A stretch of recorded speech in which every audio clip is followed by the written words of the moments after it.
How to add the weather widget on the home screen of your iPhone. Hey guys, welcome back. So if you want to insert the weather widget into your iPhone home screen, you can first off just go into your settings and then search for weather over here. Once you search for weather, go into location and you want to enable your location while using the app or widgets.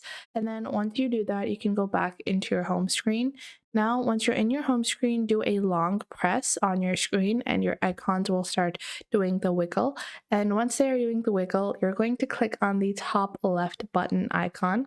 And from here, you're going to scroll down and you can just go into the search bar over here and search for weather. Now, once you search for weather, you have different types of weather forecasts or different types of weather widgets available.